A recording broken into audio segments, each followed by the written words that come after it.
the Alaska Bermuda Triangle, UFO mania, the Eerie Alaskan Pyramid Investigated. Could this be a Stargate? Could it be the secret underground power source? An amazing mystery that has resurfaced is the 14,000-year-old pyramid unearthed in structure at Göbekli Tepe in Turkey. Would have been considered impossible by archaeologists. Similarly, to this day, some Egyptologists dispute the true age of the Sphinx in Cairo, in Egypt, which has been confirmed by geologists. There are many mysteries about Göbekli Tepe. One of them, the most significant, is the fact that its creators expended even more effort to bury it than they did to build it. Remarkably, there is a similar pyramid, and it was unearthed near Mount McKinley in Alaska. When we listen to the eerie cloak and dagger story that emerges as an interviewer of the U.S. Army counterintelligence agent who has a remarkable reason for believing it, he tells of its brief public announcement on a radio program and the years-long cover-up that has haunted him for the rest of his life.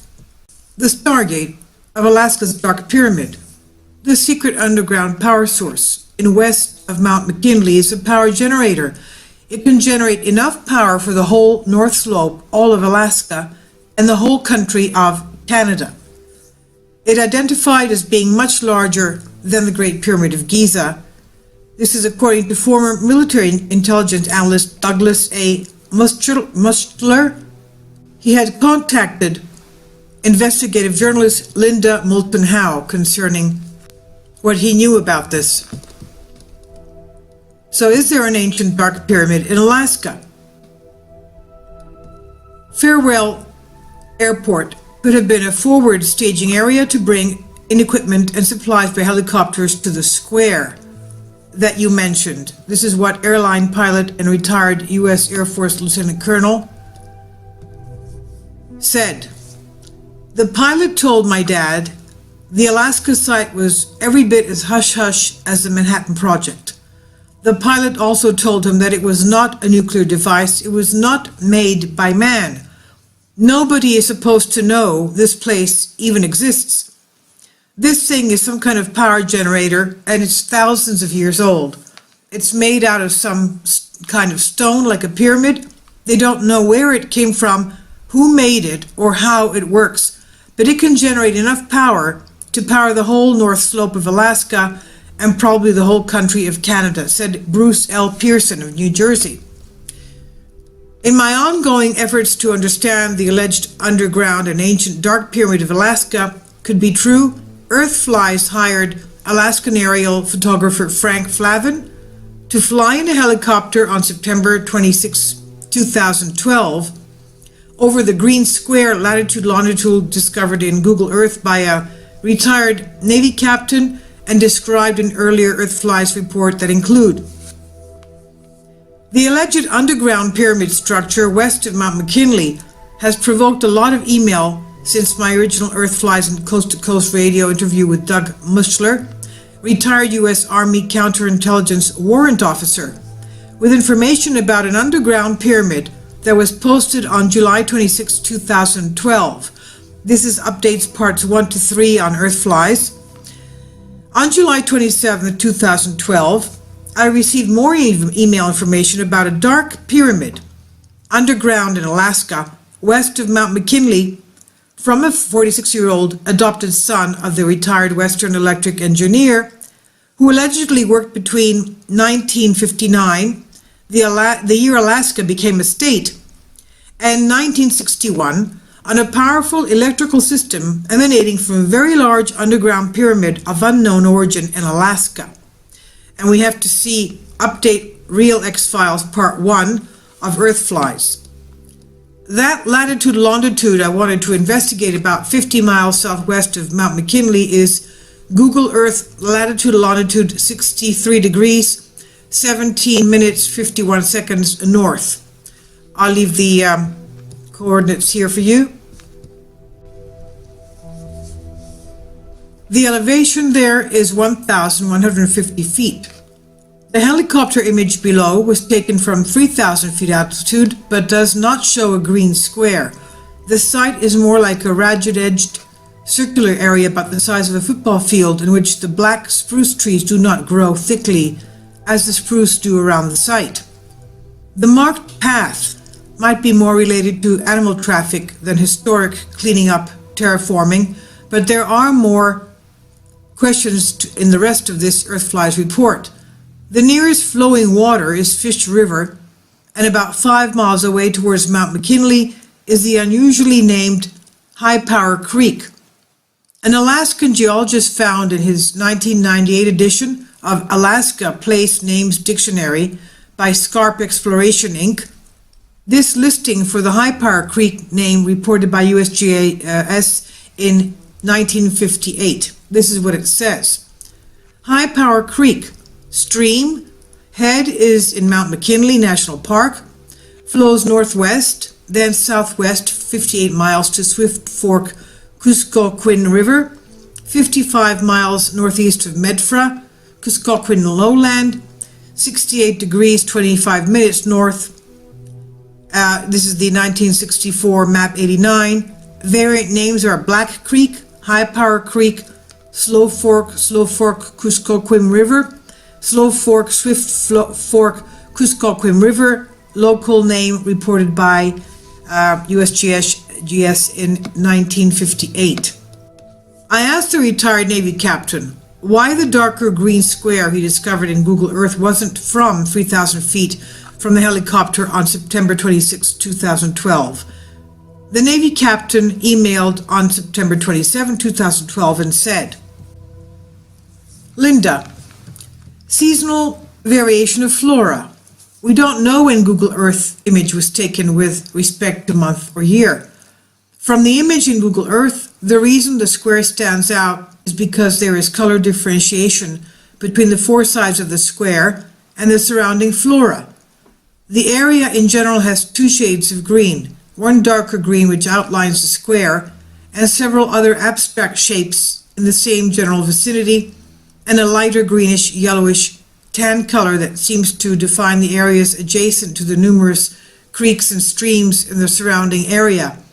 This color differentiation serves to outline both the abstract green, dark green shapes as well as the square anomaly. However, since we have no idea of the nature of the flora in the Google Earth map, we don't know how it may vary in color with the season, in which sunlight duration and intensity, temperature and water flow in the creeks changes. Therefore, it may well be that the color differentiation that we see is not there when the flora all turns to a dry brown, say, as winter approaches. The elevation of the area around the square anomaly was very flat. The slopes of the sides were very small percentage of the total length, with changes in the elevation in the order of 10 to 15 feet over 1,500 foot square.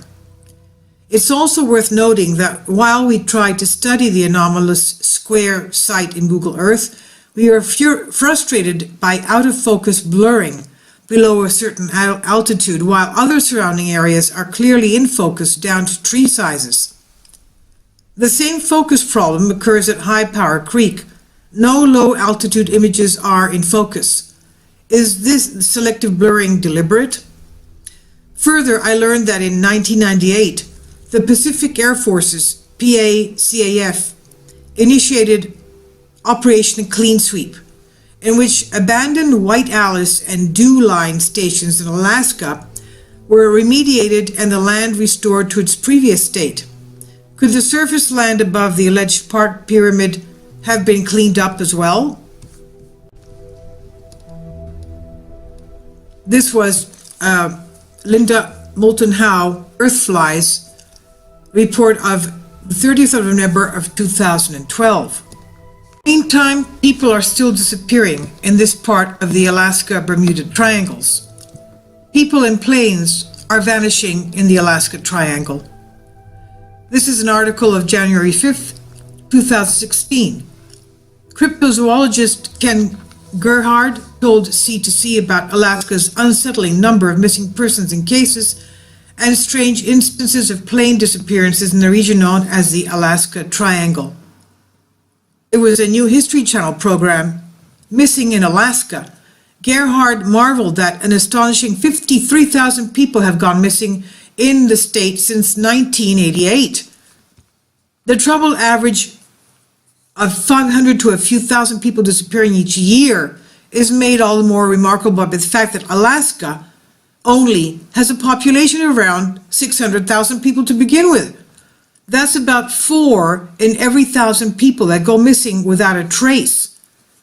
Although there are a number of possible natural explanations for why some people may disappear in Alaska, such as the state's vast wilderness and dangerous animals, Gerhard suggests that there may also be a supernatural element at work behind these disappearances. He says, Alaska does boast a number of fabulous legends that relate to a manner of really strange and somewhat menacing creatures.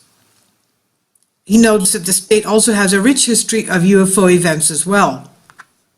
And he connects this to what is called the Alaska Bermuda Triangle. Alaska Triangle. Gerhard says it's a large swath of land that ranges all the way from the very north parts of the state all the way down to Juneau. It is an actual triangle. He says it is within the triangle area that most of these disappearances have occurred, very similar to the Bermuda Triangle in that respect. The Alaska Triangle appears to have claimed a number of aircraft as well. To that end, he shares a story of a case from 1950 when a military craft with 44 people aboard went missing, completely vanished. The plane was being searched for at least 39 days and involved hundreds of aircraft and personnel. To this day, they still have not found a trace of this pretty sizable aircraft. Gerhard acknowledged that one theory behind these strange disappearances could be that there is an energy vortexes which either release geomagnetic energy or serve as wormholes to other dimensions. The phenomenon of people disappearing in Alaska is too widespread that a tourist actually went missing while Gerhard was in Juneau filming these series. This is unbelievable, but yet true. It's an amazing proposition, he said, that so many people up there vanish without a trace and are never found. I'll leave a link below for you for this. It's also on Coast to Coast AM.